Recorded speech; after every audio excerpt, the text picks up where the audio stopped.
Salut à toute la team rue des joueurs, c'est Léo et aujourd'hui on se retrouve pour une nouvelle vidéo pronostic tennis. Donc dans cette vidéo, je vais vous donner mon analyse et mes pronostics long terme sur le Masters 1000 de Miami qui démarre ce soir chez les femmes et demain chez les hommes. Pensez à bien vous abonner à la chaîne YouTube et activer la cloche si ce n'est pas encore fait pour rater aucune vidéo, du contenu tous les jours qui arrive notamment sur le tennis et des vidéos sur les matchs internationaux. Donc abonnez-vous pour ne rien rater. Et vous pouvez également télécharger la toute nouvelle application Match Match développée par Rue des Joueurs. C'est une application gratuite où vous pourrez faire des pronostics quotidiennement. Le but étant de remporter un maximum de pronostics pour gagner des points et figurer parmi les meilleurs joueurs de chaque mois qui seront récompensés par des PaySafe Cards et même une PS5 pour le tout premier. Donc je vous mets le lien pour télécharger l'application en description de la vidéo. Et l'application est bien entendu compatible avec les appareils Android et iOS. Et si vous souhaitez suivre mes pronostics long terme sur ce tournoi du Miami, vous pouvez le faire avec l'opérateur BetClick qui propose l'offre suivante. Donc votre premier pari qui est remboursé en free bet s'il est perdant à hauteur de 100 euros maximum. Pour en profiter, il vous suffit de vous inscrire via le lien qui est dans la description de la vidéo et rentrer le code promo RDJ. Ensuite, vous faites votre premier pari. S'il est gagnant, vous recevrez vos gains. Et s'il est perdant, BetClick vous le rembourse en free bet à hauteur de 100 euros maximum. Je rappelle que les free bets sont des crédits de jeu non retirables que vous devez obligatoirement rejouer et que les paris sportifs et les jeux d'argent sont interdits aux mineurs qui doivent rester un plaisir et un loisir. Donc misez uniquement en fonction de vos moyens et ce que vous pouvez vous permettre de perdre, c'est très important de le rappeler. Donc on arrive au tournoi de Miami, donc le tournoi d'Indian Wells à peine fini, nous attaquons directement le Masters 1000 de Miami. Le tournoi WTA démarre ce soir et en ATP on a le premier tour des qualifications, le dernier tour pardon des qualifications aujourd'hui et le début du tournoi demain. Depuis hier on a les deux tableaux qui ont été tirés, donc on connaît les quarts de tableau de ces deux tournois.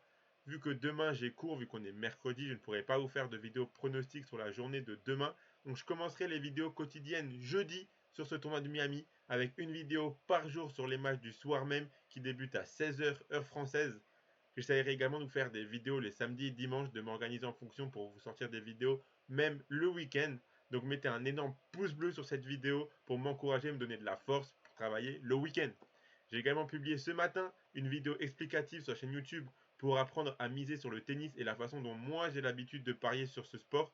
Donc je vous invite à aller la voir car j'ai vraiment essayé de faire une vidéo le plus complète possible avant d'attaquer ce gros tournoi de Miami. Donc comme d'habitude, comme je le fais en règle générale pour les grands chelem, je vais tout d'abord commencer par la WTA en faisant un rapide débrief du tournoi d'Indian Wells, les joueuses plus ou moins en forme, puis j'analyserai les différents quarts de tableau afin de vous donner mes favorites pour accéder au dernier carré, voire même pour la victoire finale avec les cotes du coup que j'ai pris de chez BetClick. Et ensuite je ferai la même chose avec le tournoi ATP. Donc attaquons directement avec le tournoi féminin. Donc d'abord un petit débrief d'Indian Wells chez les femmes. Donc Rybakina qui a remporté son premier Master 1000 de sa carrière en remportant le tournoi d'Indian Wells face à Sabalenka en finale. Pour le tournoi de Miami, il faudra faire très attention à Rybakina, même si je l'imagine très peu faire le doublé. Cette joueuse est l'une des meilleures sur les derniers mois et performe vraiment très bien en ce moment. Sabalenka, qui s'est sabordée un petit peu toute seule lors de la finale en recommençant à enchaîner les doubles fautes, a tout de même réalisé un tournoi très solide. Attention à elle, car on a vu durant ce début d'année que si elle s'améliore mentalement durant les matchs, elle peut être très très dangereuse. Je la vois faire un beau parcours durant ce tournoi de Miami. Attention également à Iga Swiatek, éliminée par Rybakina, comme lors de l'Open d'Australie. Elle a déclaré après le match avoir mal aux côtes. Donc si elle est vraiment blessée, elle peut ne pas faire le tournoi potentiellement. Cependant, elle est tenante du titre et a donc énormément de points à défendre. Si ses blessures sont légères et qu'elle participe, elle aura à cœur de remporter ce tournoi car ça fait un petit moment qu'elle n'a pas soulevé de trophée. Et sinon pour les autres joueuses où il faudra faire attention selon moi, on a Maria Sakkari qui a perdu en demi-finale contre Sabalenka mais qui a fait de bons matchs et a réussi à renverser des matchs au mental durant ce tournoi d'Indian Wells. Coco Gauff peut très bien jouer, mais dans les grands matchs, ça manque encore un petit peu de répondants. Un quart de finale pour elle, pourquoi pas, on verra ça juste après. Pegula aussi, qui est sorti du tournoi dans un match fou face à Kvitova, mais qui jouait également très bien devant son public. A noter que Pegula a fait demi-finale à Miami l'année dernière, faut pas le négliger. Azarenka qui n'a pas fait un bon Indian Wells, mais on sait qu'aux États-Unis, elle est toujours capable de bien performer. Elle avait fait un Open d'Australie vraiment pas mauvais, donc attention. Et également Bencic qui a fait demi-finale l'année dernière à Miami et qui n'est pas trop mauvais dans ce début de saison, donc pourquoi pas un petit peu une joueuse surprise pour venir titiller les meilleurs du moment. Donc avec tout ça, si maintenant on regarde le tirage du tableau, donc le voici avec la partie haute, partie basse. Donc là c'est un petit peu en petit, mais ne vous inquiétez pas, j'ai fait ça bien. On va analyser quart de tableau par quart de tableau. Donc en commençant par le quart de tableau numéro 1, donc le voici, vous le voyez beaucoup mieux en plus grand.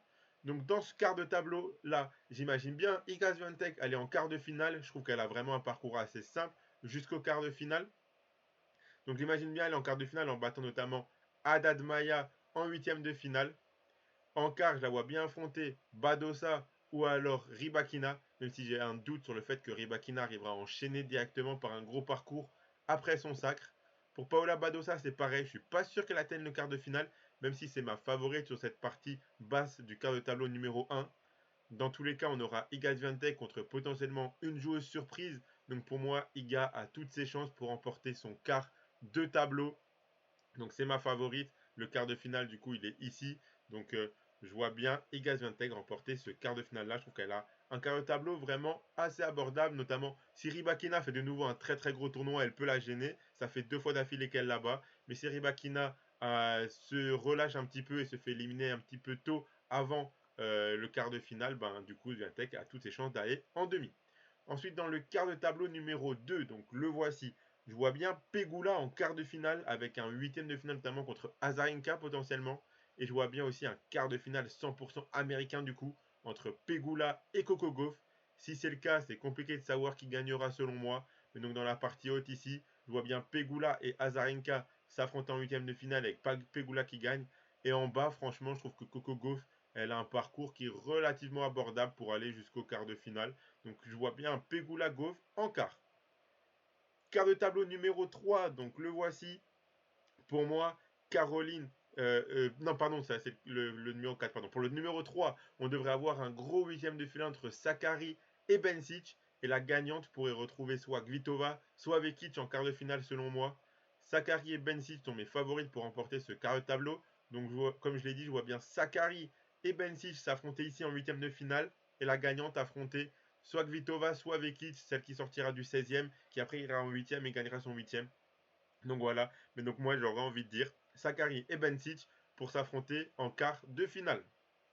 Et dans le dernier quart de tableau numéro 4, pour moi, Caroline Garcia a vraiment la place pour atteindre les huitièmes de finale. Elle y retrouverait soit Pliskova, soit Kudermetova dans un match là pas facile pour la française. De l'autre côté, on pourrait avoir également un beau huitième de finale entre Krejcikova et Sabalenka.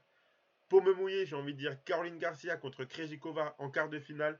Donc comme je l'ai dit, pour moi, Caroline Garcia, elle a des premiers matchs assez abordables jusqu'ici au huitième de finale, où elle retrouverait soit Pliskova, soit Kudermetova, celle qui gagnerait le 16e de finale selon moi. Dans tous les cas, Pliskova, Kudermetova, ça va être très compliqué pour la Française. Mais si elle gagne ce match, du coup, elle serait qualifiée en quart de finale. Et en bas, les deux vraiment qui sont favorites, c'est Krejcikova ici, Sabalenka ici, pour s'affronter en huitième. Un très beau huitième Krejcikova-Sabalenka. On se rappelle que avant l'Indian Wells, c'était Krejcikova qui avait éliminé Sabalenka en demi au tournoi d'avant à Dubaï, je crois, et Sabalenka qui avait pris sa revanche du coup à Indian Wells. Sabalenka, je pense qu'elle peut faire un gros tournoi, mais quand même attention à elle. On a vu que la mauvaise Sabalenka, si on peut dire, refaisait un petit peu surface dans les gros matchs en demi, en finale à Indian Wells. Elle a fait plus de double fautes qu'elle avait fait à l'Open d'Australie. Donc attention à ça. Et donc face à une Sabalenka qui doute un peu et qui est fébrile mentalement, Krejcikova a toutes ses chances. Donc j'ai envie de donner Caroline Garcia et Krejcikova en quart de finale. Donc voilà, avec tout ça, si je devais donner du coup mes pronostics gagnantes quart de tableau, donc j'aurais envie de donner Swiatek pour le quart de tableau numéro 1 qui est coté à 1,65, soit Coco Gauff, soit Pegula pour le quart de tableau numéro 2, car je vois bien les deux américaines s'affronter en quart de finale. Du coup, si c'est le cas, il y en aura forcément une des deux qui gagnera le quart de tableau. Donc Gauff c'est coté à 6, Pegula c'est coté à 3 pour remporter le quart de tableau numéro 2. Pareil pour le quart de tableau numéro 3, vu que j'imagine un quart de finale Sakkari ou Bencic, du coup une des deux remporterait le quart de tableau si jamais elle s'affronte en quart de finale. Sakkari à 5, Bencic à 5, la même cote. Et pour le dernier quart de tableau, Caroline Garcia c'est coté à 6, Krejcikova à 4, et c'est le quart de finale que j'imagine probable. Donc voilà pour mes gagnantes pour les différents quarts de tableau. Et si je dois me mouiller un peu plus et donner mes favorites pour la victoire finale, Swiatek côté à 3, je pense qu'elle a ses chances de confirmer le titre de l'année dernière et de faire un back-to-back, si on peut dire, remporter une deuxième fois, une deuxième année d'affilée ce tournoi de Miami. Bencic aussi, comme j'ai dit, attention à elle, elle est cotée à 25 sa victoire finale, pourquoi pas une toute petite pièce, elle avait fait un bon tournoi l'année dernière, elle peut potentiellement venir gêner les meilleures joueuses du moment et créer la petite surprise. Et sinon, Krejcikova à 10, qui est vraiment très très en forme en ce moment. Elle a certes perdu du coup en demi-finale à Indian Wells, mais elle a gagné le tournoi en double avec Siniakova d'Indian Wells. Elle performe aussi très bien en double en ce moment, donc ça peut lui donner énormément de confiance. On sait que le double, notamment à Caroline Garcia, ça lui avait donné pas mal de confiance quand elle avait remporté Roland Garros en double l'année dernière. Donc voilà, maintenant on va faire la même chose avec le tournoi d'ATP, donc un tout petit débrief d'Indian Wells. C'est le jeune espagnol Carlos Alcaraz qui a remporté ce tournoi sans perdre un set. Il revient de blessure et après avoir très bien performé en Amérique du Sud sur terre battue, la transition de surface ne lui a pas fait peur. Des matchs très solides, notamment contre Félix Auger-Aliassime, contre Sinner et même Medvedev qui en était à 19 victoires de suite. La finale était vraiment très surprenante avec un Daniil très en confiance mais qui n'a juste rien pu faire face à un Alcaraz qui jouait à la perfection. Alcaraz est redevenu numéro 1 mondial et s'il veut le rester à la fin du tournoi de Miami, il doit réaliser le doublé en remportant Indian Wells et Miami de suite, vu que c'est lui qui est tenant du titre du tournoi de Miami.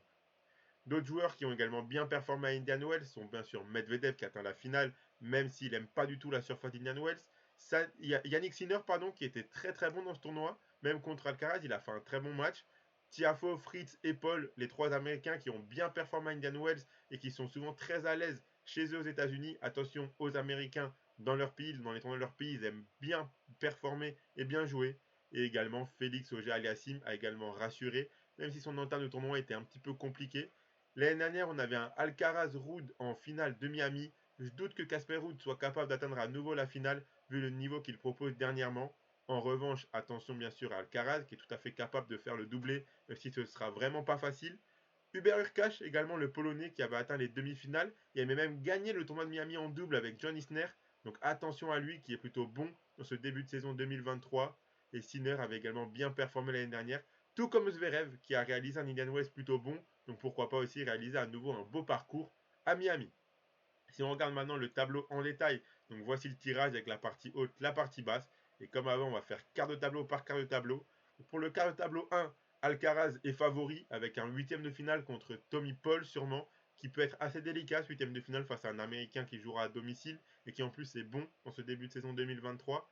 En quart, il pourrait retrouver Fritz ou Rune pour un beau quart de finale.